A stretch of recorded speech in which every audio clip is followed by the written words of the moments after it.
సమాలోచనకు స్వాగతం. అమ్మ ఈ పదం చాలా మధురమైంది. ప్రతి వాళ్ళకు కూడా అమ్మ తర్వాతే ఎవరైనా. మనల్ని ఈ ప్రపంచానికి పరిచయం చేసేదే అమ్మ. తన గుండెల్లో దాచుకొని, తన గుండెలకు హత్తుకొని పెంచేది అమ్మ. అమ్మ దగ్గరున్నంత చనువు ప్రపంచంలో ఎవరి దగ్గర ఉండదేమో. అమ్మాయికి కానీ అబ్బాయికి కానీ వాళ్ళ అవసరాలు తీరుస్తూ, వాళ్ళకి ప్రేమని పంచుతూ, వారి భవిష్యత్తు గురించి ఎప్పుడూ తాపత్రయపడుతూ ఉండేదే అమ్మ. మనము ఒక్కసారి ఆలోచిస్తే అసలు అమ్మ లేని జీవితం శూన్యంగా కనపడుతుంది. ఎందుకంటే మనకి కళ్ళు తెరిచినప్పటి నుండి, మనకు ఊహ తెలిసినప్పటి నుండి అమ్మతో మన యొక్క అనుబంధం అసలు చెప్పలేం. అదొక గొప్ప అనుభూతి, అనుబంధం అనే కంటే కూడా. ఏ చిన్న కష్టం వచ్చినా పరిగెట్టుకొచ్చి అమ్మను వాటేసుకొని అమ్మకు చెప్పేసుకోవడం. అతి పిన్న వయసు నుంచి కూడా అమ్మ అనగానే మనకి సాంత్వన చేకూర్చేటువంటి ఒక దేవత. మనము డెయిఫై చేయకూడదు యాక్చువల్గా. ఇప్పుడు ఆడవాళ్ళని డెయిఫై చేయడం అంటే దేవతగా అభివర్ణించడాన్ని చాలామంది వ్యతిరేకిస్తారు. ఎందుకంటే మాకు దేవతగా మమ్మల్ని చూడకండి, మనుషులుగా చూడండి, మానవత్వంతో చూడండి అని చెప్పి మానవతావాదం చెప్తుంది. కాబట్టి నేను దేవత అనే పదాన్ని ఏ అర్థంతో వాడుతున్నానంటే, మనకి ఎంతో ప్రియమైన, ఎంతో అపురూపమైనటువంటి వ్యక్తి ఈ ప్రపంచంలో అమ్మ. ఆవిడ ఎప్పుడు కూడా ఇంట్లో ఉన్న వాళ్ళందరి అవసరాలు తీరుస్తూ, వాళ్ళకి అన్నీ అందాయా లేదా, వాళ్ళకి అన్ని టైంకి అందిస్తున్నామా లేదా, వాళ్ళకి నచ్చినట్టు చేసి పెడుతున్నామా లేదా, అట్లా వాళ్ళ ప్రతి అవసరం, వాళ్ళ physical needs, mental needs, psychological needs, అన్ని నీడ్స్కి కూడా ఆవిడ అందుబాటులో ఉంటారు.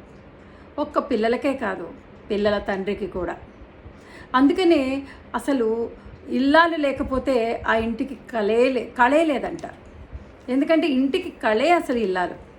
ఎందుకంటే ఒక్క ఇల్లాలు లేని ఇళ్ళు ఉంటాయి చూసారా, ఆ ఇళ్ళు అసలు చాలా వెలవెలపోతూ అసలు అందాన్ని కోల్పోతాయి. అందుకనే ఏ ఇంటికైనా కూడా ఇల్లాలు చాలా చాలా అవసరం. అవసరమే కాదు, అసలు ఆవిడ ఒక అలంకరణ. అందుకనే అమ్మని తలుచుకోగానే మనందరికీ కూడా రోమాలు నిక్కపరుచుకుంటాయి. చిన్నప్పటి నుండి మన అవసరాలు తీరుస్తూ, మనకి కష్టాల్లో, మనకి సుఖాల్లో అన్నిట్లో కూడా ఆవిడే కనపడుతూ ఉంటారు. అసలు ఆవిడ లేని యొక్క అనుభూతి ఏది మనం ఆస్వాదించినటువంటిది చిన్నప్పుడు ఆలోచించుకోండి. నాన్నంటే బలం, భరోసా, ధైర్యం. అలాగే అమ్మ అంటే కూడా అంతే భరోసా, అంతే ధైర్యం. మనకి ఏదైనా చిన్న ఇబ్బంది వచ్చినా, కష్టం వచ్చినా అమ్మ అని పరిగెట్టుకొస్తాం. మరి ఇన్ని తెలిసి కూడా అమ్మ యొక్క కష్టంలో పాలు పంచుకోరు ఎందుకో పిల్లలు అర్థం కాదు. మీరు గమనించండి, చిన్న వయసు నుంచి కూడా అమ్మలు ఏవో చెప్తారు చిన్న చిన్న పనులు. అమ్మా నేను ఇప్పుడు రాను, నేను ఇప్పుడు ఆడుకోవాలి, లేకపోతే లేదమ్మా ఇప్పుడు కాదు, ఏది చెప్పినా కాదే. పాపం ఆవిడ చెప్పటం, మళ్ళీ ఆ పని తనే చేసుకోవడం. ఇది అందరిళ్లల్లో పరిపాటే. మరి అమ్మ ఇన్ని అవసరాలు తీరుస్తూ మనకెంతో అండదండగా ఉండి మన జీవితానికే అసలు ఒక అందాన్ని ఇస్తున్నటువంటి అమ్మకి మనం ఏం చేస్తున్నాం? ఆవిడ ఉండగా ఆవిడకి ఏం చేయాలో చెయ్యాలి. అంతేగాని అమ్మ నాన్న వెళ్ళిపోయినాక వాళ్ళకి మనం ఏం చేస్తామండి? అందుకనే పిల్లలకి ఒక అవగాహన మనం కలిగించాలి. తల్లి తండ్రి లేని జీవితం ఒక్క సెకండ్ ఊహించుకోమనండి. అసలు మన సోషల్ స్టేటసే వాళ్ళ వల్ల, ఈ ప్రపంచంలో మన అస్తిత్వమే వాళ్ళ వల్ల. అటువంటప్పుడు తల్లిదండ్రుల్ని మనము ఎంత చేతోడు వాతుడుగా ఉండాలనేది పిల్లలకి అవగాహన కలిగించాలి ఫస్ట్దే. ఇప్పుడు అమ్మ గురించి చెప్పుకుంటున్నాం కాబట్టి అమ్మకి ముఖ్యంగా, అమ్మ సాధారణంగా వర్కింగ్ విమెన్ కావచ్చు, లేదా హోమ్ మేకర్ కావచ్చు, ఏదైనప్పటికీ కూడా ఇంట్లో పనులన్నీ కూడా ఆవిడ చేతి మీదుగా వెళ్ళిపోతాయి. ఇంకా మన సంస్కృతి అంత వృద్ధి చెందలేదు. ఏది, తల్లి తండ్రి కూడా ఈక్వల్గా పనిచేస్తూ ఉండడం. ఇప్పటికీ కూడా మగవారు ఆడవాళ్ళతో కంపేర్ చేస్తే చాలా తక్కువ బాధ్యతలే ఇంట్లోవి తీసుకుంటారు, అంటే ఇంటి పనులకు సంబంధించినవి. అందుకని మనము వాళ్ళని ఎక్స్క్లూడ్ చేసేద్దాం. ఇప్పుడు అమ్మ ఇన్ని పనులు ఆవిడ చేతి మీదుగా పెడుతున్నప్పుడు ఇంట బయట అనేక పనులు చక్క పెట్టుకోవాలి కదా. ఆవిడకి మనం చేదోడు వాదోడుగా ఉండాలి కదా. చిన్న చిన్న సహాయాలు ఆవిడ అడిగింది ఎందుకని టక్కుని చెయ్యము? ఒకసారి ఆలోచించుకోండి. అమ్మ ఎప్పుడో తన అవసరానికి సహాయం అడుగుతుంది కదా, గబుక్కుని రైజ్ అవ్వద్దు. అమ్మాయిలు ఎవరు, అబ్బాయిలు ఎవరు, ఒరే కాస్త మార్కెట్కి వెళ్ళి తెచ్చిపెట్టరా అయిపోయింది, వాడు వినడు. అలాగే ఆడపిల్లకి చెప్తారు, అమ్మ వెనక షాప్కి వెళ్ళి ఏదో ఇవి తెచ్చిపెట్టు, లేదా కాస్త ఈ కూరలు తరిగి పెట్టు, లేదా ఇది కొంచెం ఈ పని చేసి పెట్టు అని అమ్మ అడుగుతుంది అప్పుడప్పుడు.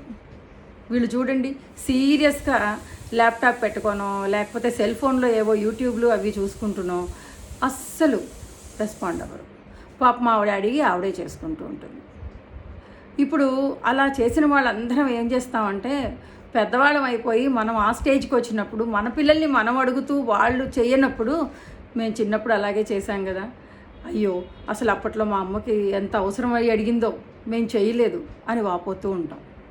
అందుకని అలాంటి రిపెంటెన్స్ లేకుండా పిల్లలందరూ ఒక్కటి ధ్యాస పెట్టండి, అమ్మకి చేదోడు వాదోడుగా ఉండండి.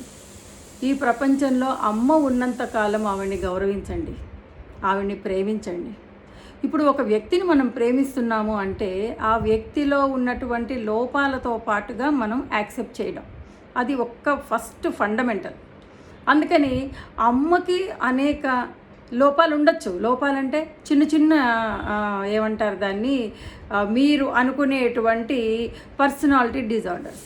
ఆవిడ కోపం ఎక్కువ కావచ్చు, ఆవిడ విసుక్కుంటూ ఉండొచ్చు, లేదా అలాంటివి ఏమన్నా కావచ్చు. అయినప్పటికీ విత్ ఆల్ హర్ ఏమంటారు చిన్న చిన్న లోటుపాట్లు, వాటన్నిటితో మనం ఆవిడని యాక్సెప్ట్ చేయగలగాలి. మా అమ్మ ఎప్పుడూ ఇంతే, ఇలాగే అంటుంది, విసుక్కుంటుంది. ఎందుకు విసుక్కుంటుందర్రా? చెయ్యలేక, ఆవిడ చెప్పలేక. ఎందుకంటే మీరు పెద్ద అయ్యేసరికి ఆవిడ మెనోపాజ్ స్టేజ్లో ఉంటారు. ఆవిడ చెయ్యలేని పనులు, ఇదివరకు అవలీలగా చేసుకున్న పనులు ఇప్పుడు చేసుకోలేకపోయి ఉండొచ్చు. అలాంటప్పుడు మన సహాయం అవసరం. మీరు గమనించండి, 50వ పడిలో పడ్డాక ప్రతి మగవాడు కూడా భార్యకి ఏదో ఒక విషయంలో సహాయపడుతూ ఉంటారు. అంత ముందంతా పట్టించుకొని వాళ్ళు కూడా ఏం తీసుకురాను, మార్కెట్కి వెళ్ళి ఏం కావాలి అని భార్యని అడిగి తను చేయగలిగిన పనులన్నీ చేస్తూ ఉంటారు. అంతకుముందు పట్టించుకొనివన్నీ ఇప్పుడు పట్టించుకుంటారు. ఎందుకో తెలుసా? వాళ్ళకి అర్థమవుతుంది వాళ్ళ పార్ట్నరు చేసుకోలేకపోతుందనే విషయం. కానీ పిల్లలకు అర్థం కాదు. ఎందుకంటే వాళ్ళకి అమ్మ అనేది it is taken as granted. అమ్మ ఎప్పుడూ ఉంటుంది, అమ్మ ఎప్పుడూ చేస్తుంది. కాబట్టి అమ్మ చెయ్యలేకపోతుందని వాళ్ళు అర్థం చేసుకోలేరు. అర్థమయ్యేట్టు వీళ్ళు చెప్పలేరు. చెప్పినా వాళ్ళకి అర్థం కాదేమో అలాంటి వయసు. కాబట్టి ఈ విషయాన్ని దృష్టిలో ఉంచుకొని ప్రతి వాళ్ళు కూడా అమ్మకి అవసరమైన సహాయం తప్పకుండా చెయ్యాలి. చేస్తే ఆవిడ ఇంకొంచెం ఎక్కువ కాలం ఆరోగ్యంగా మీతో కలిసి జీవిస్తారు.